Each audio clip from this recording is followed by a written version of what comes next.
جس نوجوان کو دیکھو وہ اس کے چکر لگا رہا، جس کو دیکھو وہ اس کے چکر لگا رہا۔ آپ جیسے سمجھدار لوگ حضرت بایزید بسطامی رحمت اللہ علیہ کی خدمت میں آئے، حضور آپ کے ہوتے ہوئے یہ کیا معاملہ، کیا چکر کا ہوا کیا؟ ایک غلط عورت آ گئی، اس نے سارے نوجوانوں کو اپنے اس میں پھانس لیا، آپ کچھ علاج کیجئے۔ انہوں نے کہا ٹھیک ہے۔ یہ پہنچ گئے، اپنا مصلی لیا، وضو کا لوٹا لیا اور چلے گئے، اور اس کے دروازے کے سامنے مصلی بچھا کر نمازیں شروع کر دی، نوافل پڑھنے لگے۔ اس زمانے اب کیا ہوا، جو جوان آئے حضرت بایزید کو دیکھے بھاگ جا، جیسے ہی دیکھے بھاگ جاتے ہیں، نظر پڑے تو کہیں گے کمبخت تو بھی اسی چکر میں تھا۔ اس زمانے کی یہ بات خاص یاد، اس زمانے کے اچکے غنڈے لفنگے بزرگوں کا ادب کرتے تھے، جو آج اڑ گیا۔ اللہ اکبر، بے ادب بے نصیب با ادب با نصیب۔ آج کل کے اچکے لفنگے علماء کا ادب نہیں کرتے، علماء سامنے بھی ہوں گے تو چوٹ لگا، کو کوئی عجب نہیں کہ دھواں بھی ادھر ہی پھینک۔ تو آج کل تو لوگوں میں یہ عظمت، یہ ساری چیزیں اڑ گئی۔ تو یہی وجہ ہے کہ تباہی اور بربادی ہمارا مقدر بن گیا، سب بھاگ گئے۔ دیکھ کر حضرت وقت مناسب پر، بڑی عجیب بات ہے، دروازہ کھٹکھٹایا، مرید بڑے تگڑے تھے، پھسپھوسے مرید نہیں تھے، کہ معاملہ کیا ہے؟ دروازہ کھٹکھٹایا، اس کی خادمہ نکل کر آئی، کہنے لگے ہمیں ملنا۔ کہا عجیب آدمی، فقیر آدمی، لمبا جبہ امامہ، یہ ہماری اس سے ملنا چاہتے، کہنے لگے ملنا۔ یہ چلے گئے، جانے کے بعد کہا کہ محترمہ یہ بتاؤ کہ تمہاری ایک رات بھر کی کمائی کیا ہے؟ دیکھیے صوفیاء کی اصلاح کا طریقہ دیکھیے کیا۔ اس نے کہا اتنے 100 یا اتنے 1000۔ فرمایا یہ لو، یہ اپنے پاس رکھو، خبردار آج کی رات تمہارے پاس کوئی نہیں آئے گا، اور ہم باہر بیٹھے، جب ہماری طبیعت چاہے گی ہم آ جائیں، رات ہم نے تمہاری خرید لی۔ لیجیے صاحب، آدھی رات میں بایزید بسطامی نے دروازہ کھٹکھٹایا، گئے اندر، فرمایا غسل کرو، صاف کپڑے پہن۔ پتہ نہیں کیا معاملہ ہے، کس سے پالا پڑ گیا آج فقیر۔ انہوں نے کہا مصلی بچھا، اپنا مصلی بچھا دیا، کہا 2 رکعت نماز نفل کی نیت کر کے کھڑی ہو جاؤ۔ اب وہ کھڑی ہو گئی، رات تو پوری خرید لی گئی، سوچ رہی ہوگی کہ لے بھائی آج تو صوفی صاحب پوری رات نمازیں پڑھا کے پیسے وصول کریں۔ کوئی غلط بات نہیں، مصلی بچھاؤ، رات ہم نے خرید لی تمہاری، اور اب کھڑے ہو جاؤ مصلی۔ وہ کھڑی ہو گئی مصلی پر، دیکھیے ان کی اصلاح کا طریقہ کہ آنن فانن میں کیسے آدمی کو خدا سے ملا دیتے۔ اب اس نے قیام کیا، جب وہ سجدے میں پہنچی، اس کا سجدہ کرنا تھا کہ بایزید بسطامی نے اپنے ہاتھ اپنے رب کے دربار میں پھیلا، کہا مولا یہاں تک پہنچانا تو میرا کام تھا، یہاں تک لانا میرا کام، سجدے میں سر کو جھکانا یہاں تک لانا میرا کام تھا، اس کے دل کو بدلنا یہ مولا تیرا کام، میں نے اپنا کام کر دیا، تو اپنا کام کر دے۔ بلکہ مولانا یہ تک لکھا، اپنی داڑھی پکڑ کر بایزید بسطامی کہتے مولا اگر تو نے اس کے دل کو نہیں بدلا اور میں باہر جب نکلا تو تیرے اس بندے کی بڑی ذلت ہوگی، بڑی رسوائی ہوگی۔ اور مولانا روم کہتے ایک جملہ یہ کہا کہ مولا اگر تو نے اس کی تقدیر کو نہ بدلا، کہ تو نے اس کے سجدے کو قبول نہیں کیا، مردود کر دیا، قبول نہیں کیا، اور میں مولا تو آنے والی کو نہ دیکھ، لانے والے کو دیکھ کے تیرے دربار میں لایا کون، آنے والی کو نہ دیکھ، لانے والے کو دیکھ کے تیرے دربار میں لایا کون۔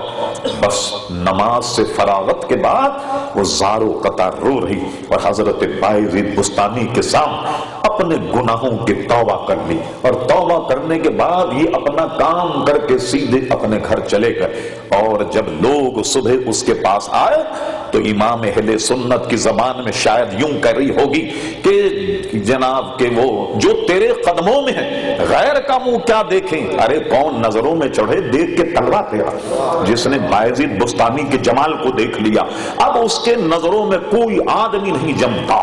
تو آپ دیکھیے کتنا لمبا سفر تھا یہ، لیکن اللہ کے نیک بندے کی ایک نظر پڑ گئی، آنن فانن میں عزیزان گرامی کام ہو گیا۔ حضور داتا گنبش علی حجویری رحمت اللہ تعالی علیہ کشف المحجوب میں حضرت ذوالنون مصری رحمت اللہ علیہ کے واقعات ایک باب باندھا، ذوالنون مصری ان کے واقعات نقل، کہیں دریا میں جا رہے تھے، مریدین ساتھ میں، غالباً دریا دجلہ میں سفر کر رہے، سامنے دیکھا کہ کشتی میں سارے شرابی کرابی مٹک رہے تھے، ڈھول بجا رہے، طبلہ بجا، جیسے کہ معاف کیجیے آج کل کے نوجوان مگن۔ آپ نے دیکھا گاڑی کے شیشے بند ہیں اور اندر میوزک بج رہی ہے، کوئی خبر نہیں آگے پیچھے کون ہے، وہ اس پہ جھوم رہے ہیں جناب۔ دیکھا آج کل کے نوجوانوں کا حال کہ جو طبلہ اور سارنگی پہ جھوم رہے ہوتے ہیں، اللہ اکبر، بالکل خوف خدا جیسا نکلتا ہے، دل سے نکل گیا۔ سامنے آ رہے ہیں، خوب مگن ہیں، ناچ رہے ہیں، کود رہے ہیں۔ مریدین نے کہا سنو مصری کو، شیخ آپ کھڑے ہو جائیں، آپ کھڑے ہو اور ان کے لیے بد دعا کر دیں تاکہ تباہ برباد ہو جائیں، ان کی کشتی ڈوب جائے۔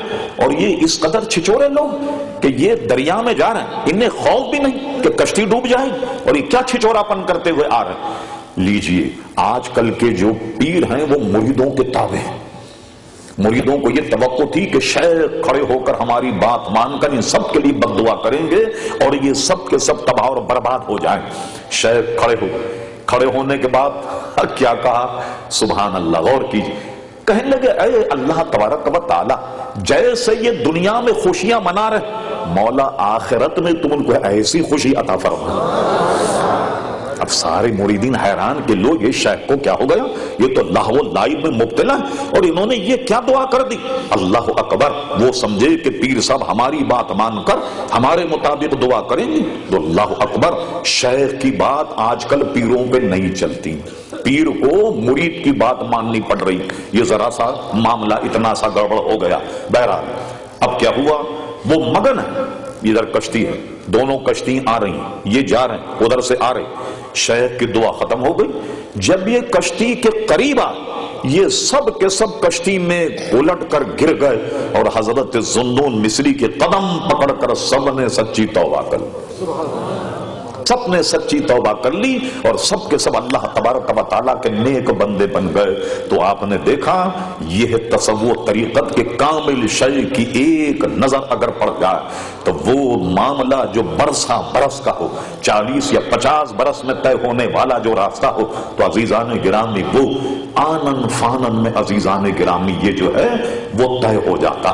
سب سے پہلے اس میں شرائط خوب یاد رکھیے، شریعت پر استقامت، معیار یہ ہے، کوئی شریعت پر مستقیم نہ ہو وہ بزرگ بن جائے کبھی بھی نہیں بن سکتا۔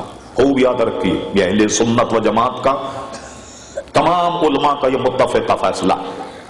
علماء تو عاجزی انکساری میں کہتے، حضرت شیخ محی الدین ابن عربی فرماتے ہیں اگر علماء ولی نہ ہو تو کون ولی ہو؟ دین کے پڑھنے والے اگر اللہ کے ولی نہ ہو تو ولی کون ہو سکتا؟